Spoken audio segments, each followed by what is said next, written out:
Have you already committed to yourself that this year is going to be your strongest year of sales ever? It's a pretty common goal for most of us. Most salespeople want to get better each and every year. But what's crazy is that the data actually suggests that salespeople are heading in two very distinct directions.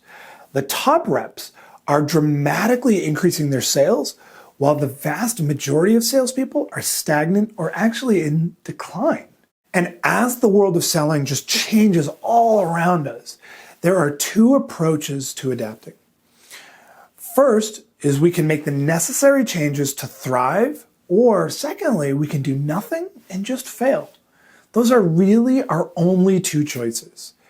And what's incredible is that even just some minor tweaks to what you're doing on a daily basis can have a huge impact on your sales.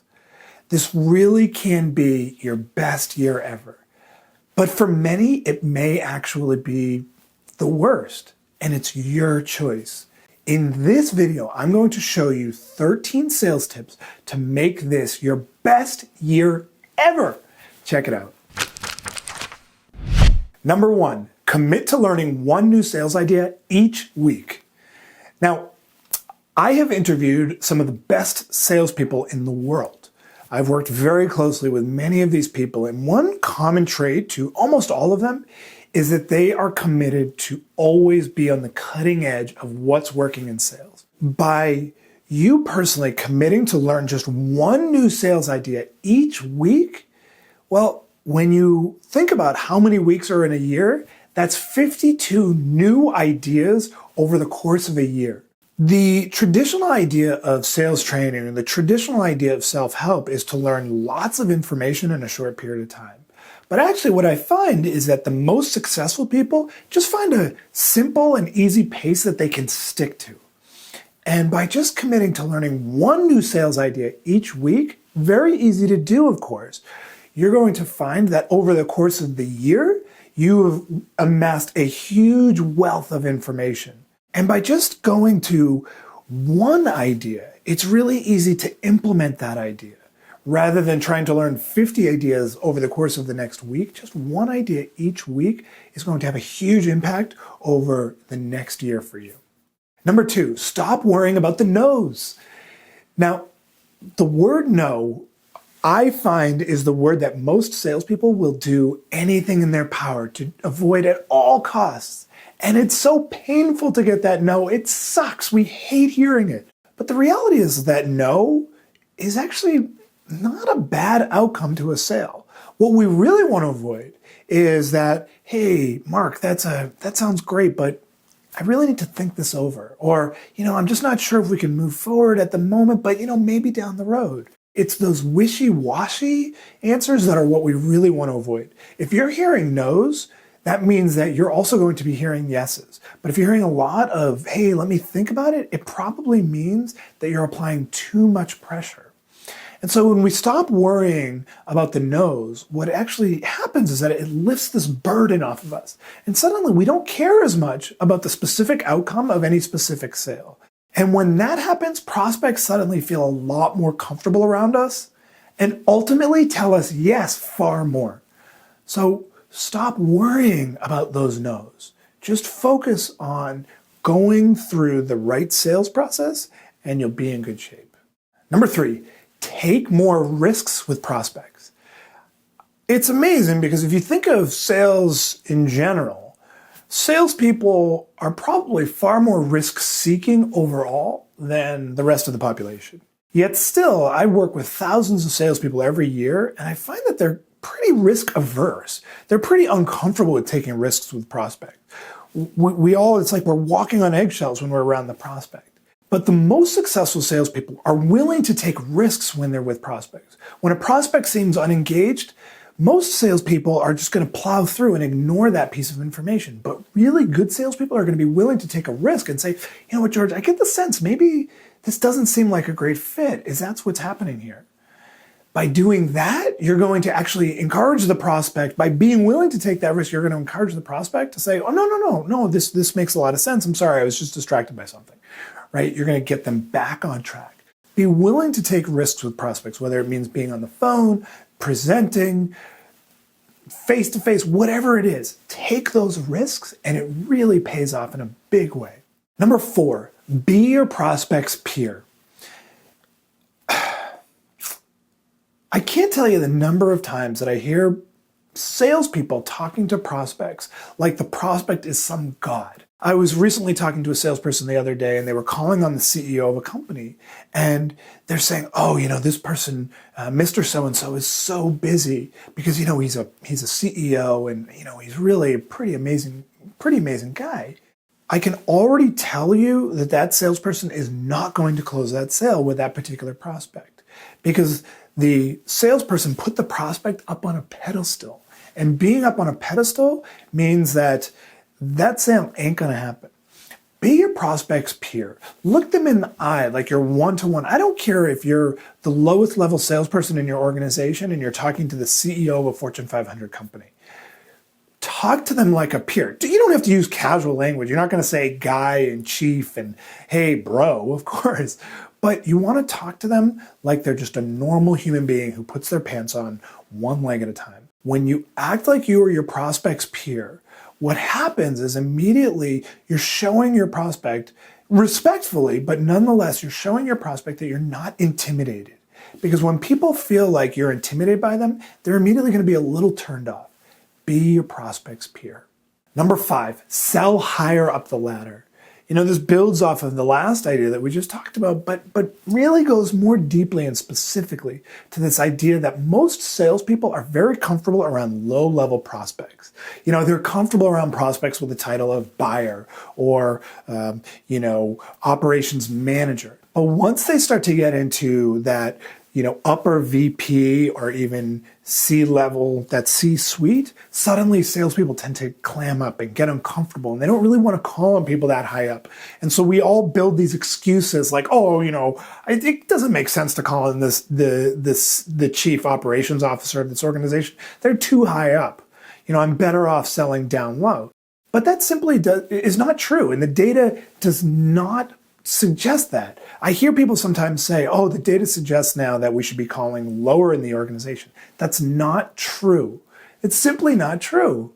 What the data shows over and over and over again is that we want to be calling on the true decision maker. And chances are the true decision maker is going to be higher up. Does that mean that they're going to sometimes collaborate with people lower in the organization? Absolutely. But starting with the true decision maker is going to allow you to make sure that you get the decision maker on board. And then once the decision maker is on board, it's a lot easier to get buy-in from all other levels of the organization. Sell higher up the ladder and you're going to close more sales because it takes just as much time to sell to that chief operations officer as it does to sell to that operations manager. And by focusing higher up, you're going to close a lot more sales and they're going to be bigger solutions. Number 6, get face-to-face with clients more often. Now, people probably say it all the time, getting face-to-face, that's old school. That simply, it just doesn't make sense. It's not worth the time anymore. When I hear that, I want to squeeze people by the neck because getting face-to-face with your clients is going to be money in your wallet. The more you are face-to-face with your clients, the more money you're going to make. The more you're getting face-to-face with those high-end prospects, the more money you're going to make as well. By building relationships, and relationships are never going to get better than when you're face-to-face, by building those relationships, you are going to ultimately close far more sales. You're going to sell much more deeply because you're going to become that trusted advisor. If you're only ever that person who's calling by phone, they can't build that relationship. There's not going to be that customer, that client loyalty. Get face-to-face with clients more often. Number 7, ask for one introduction each week. Now, this is actually a pared down challenge of what I call my introduction challenge. And so first, let me explain what an introduction is. Introduction is simply, you may use the term referral, but I hate the word referral specifically because it's very vague. I use the word introduction because we want person A, let's say it's your client, introducing you to person B, who is their friend or someone that they know, right? We want them to actually make the introduction. So the introduction challenge has always been for salespeople to ask for one introduction each day. Now that's an aggressive challenge. Even though it only takes 15 minutes a day, I find that most salespeople really struggle with that particular challenge. But asking for one introduction each week is unquestionably, undeniably easy to do, right? It's 15 minutes in your week to ask for just one introduction. But even so, if all you do is ask for just one introduction each week, that's still 50 introduction asks every year. 50 per year.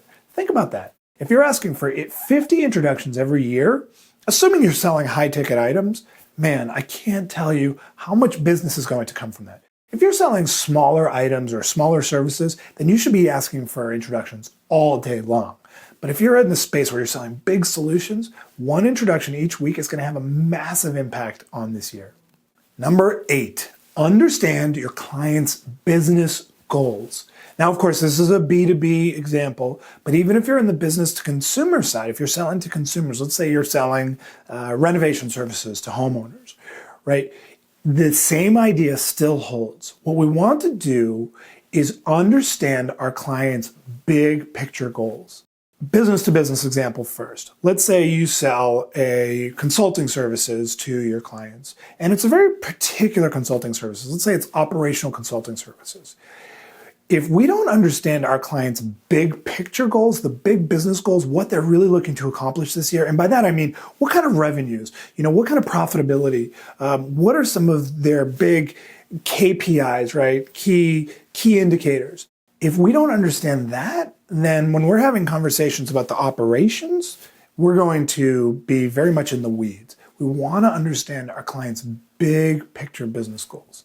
Now, when we're talking about in the consumer space, right, we're not necessarily going to be talking about those key performance indicators, but what we do want to understand, let's say you're selling renovation services to homeowners, and by understanding what their big picture goal is with their house, how are they planning to use the house? Are they going to sell it in a couple of years, or are they planning to have this to be a house that they want to have their kids grow up in, right? Understanding those big picture goals is going to help you be so much more informed on what your clients are really looking to accomplish and where you fit into that. So by understanding, regardless of whether we're selling in the consumer space or the business space, the big picture goals, we are going to suddenly be able to seem so much more relevant and thus providing much more value, and knowing the value that we're providing to ultimately accomplishing those big picture goals. So understand your clients' business goals. Number 9, know the upside. I cannot emphasize enough how important understanding the upside to solving your clients' challenges is to making big sales and to closing a lot of them. Every client that you have or every prospect that you talk to has challenges, right? And so we've talked a lot about this idea of understanding your clients' challenges, understanding their goals, right? But so often the conversation stops there. But when we know the upside of actually accomplishing those goals, or if we know the upside of actually solving those challenges, now we're actually putting a dollar figure on what the value that you provide actually is. So let me give you an example.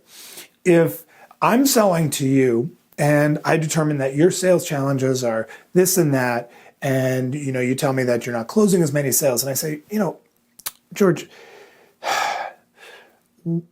if you were able to solve the challenges that you just mentioned, what would it mean in additional revenues? And you say to me, oh man, it would be millions of dollars in additional revenues. And I say, oh, okay, I appreciate that. And so, millions of dollars, what would that mean in profitability or in commissions? And you say, oh, it could mean at least $100,000 in profitability or commission. Now I know that the actual value of solving your challenges is, let's say, $100,000 in profitability or commission, whatever it is, right? The number doesn't matter. And so now if I come in with a solution that's, let's say, $10,000, you're thinking to yourself, well, it's a 10-to-1 ratio. It's so valuable. Understanding the upside of what your prospect's challenges are is going to be the difference between making lots of little sales that are just little singles versus just absolute grand slam home runs. Know your prospect's upside. Number 10, dig into their decision-making process. This cannot be emphasized enough. Understanding your prospect's decision-making process is one of the easiest ways to make sure that a sale doesn't fall off track. In fact, buyers often lament in a lot of studies that salespeople didn't fully understand or respect their decision-making process, and as a result, that sale fell apart. So when we truly understand our buyer's decision-making process, we're making sure that the sale stays on track. And so decision-making process isn't just about who's making the decision, although that's important, but it's also about things like, what does that process actually look like? Who do they have to talk to, and when do those conversations have to be had? What does that look like? Understanding the whole process is going to give you so much valuable insight. Don't be afraid to ask those questions. Prospects want to share that information because it's actually helping them in a lot of cases by also helping you. Dig into their decision-making process. Number 11, make this the year of clear and scheduled next steps. There are very few things that are going to have a more dramatic and immediate impact on your sales, while also being something that takes almost no time. It's so simple to change, to make sure that you have clear and scheduled next steps all the time. I am meticulous. I am fastidious about making sure that every conversation that I have with a prospect always ends in a very clear and scheduled next step. In fact, I do it with my clients as well. I always make sure that anytime we're on the phone, that we're always scheduling a next call, even if it's months out. I make sure that I'm on the phone with them to schedule that next step, and we're putting it in the calendar. And so when a calendar invite literally goes out, same goes for prospects. When you are on the phone with a prospect and we're talking about making that next step, make sure that it's scheduled where a calendar invite actually goes out. The most recent data shows that top performers are consistently scheduling next steps, whereas average and bottom performers are much more loose with those next steps. Make sure that this is the year of clear and scheduled next steps. Number 12, get feedback loops. Now, if you've followed me for long enough, you know what I mean by feedback loops, but if anyone who doesn't, that's fine. Feedback loop is simply a small question to engage prospects or clients into a conversation, and what I find is that they're totally irresistible to respond to. For example, if I say something like, what I find is that a program like this is going to really help your salespeople completely differentiate themselves from the competition. Does that make sense? And what they're inclined to do is to nod their head and say, yeah, that does make sense. And so little questions like, does that make sense? Or does that work for you? Or is that cool? Or whatever it is, right? If you ask it in an intentional way, after you've made a statement or you've shared a benefit or you've shared some kind of an idea, what you're doing is you're forcing them to engage with that idea in a visceral way. Whether they respond verbally or they just nod their head, what you're going to do is you're going to be constantly engaging them. And if you're doing this, let's say during the course of a presentation, I would do it, let's say 50 times during the course of a presentation. That means that I've basically made 50 little baby closes throughout the presentation. And assuming that they've responded affirmatively throughout, you're going to, at the end, you're going to have completely engaged them throughout that entire presentation. Use those feedback loops throughout your entire presentation. But more importantly, even when you're just talking to people, get their buy-in by asking those little questions throughout any type of a conversation, and you're going to suck them in. Number 13, commit to taking constant action. I think I'd be remiss if I didn't mention an idea like this, which is that I've just shared with you 12 great ideas. And the key to having a successful year or having a successful sales career or having successful anything is about taking constant action. There are people that I find follow me, respond to my blog posts, post in my forums, but what they miss is just really taking action. They love the ideas, but they don't actually do anything with it. And what the winners do is that they're getting ideas and then they're taking action as a result of it. Make this year about the year of committing to consistent action. What are you going to be doing that's going to be different from last year. Not what are just the ideas that you're going to be consuming and taking in, but what are you actually going to do different as a result of these ideas? Make this year different by taking action. Albert Einstein once famously said, "Nothing happens until something moves." It's so true, right? Nothing happens until something moves. So what are you going to do that's going to be different? So even just thinking about this video, right? What are 3 of the ideas that you can commit to right now to implement as a result of what we've talked about? What are you going to implement and what are you going to do and how's that going to have a positive effect on your selling? Commit to taking constant action. So there are the 13 sales tips to make this year your best year ever. I want to hear from you. Which of these ideas did you find most useful? Be sure to share below in the comments section to get involved in the conversation. And if you enjoyed this video, then I have an awesome free ebook on 25 tips to crush your sales goals. Just click right here to get it instantly. Seriously, just click right here. Also, if you got some value, please like this video below on YouTube and be sure to subscribe to my channel by clicking right here, my little face, to get access to a new video just like this one each and every week.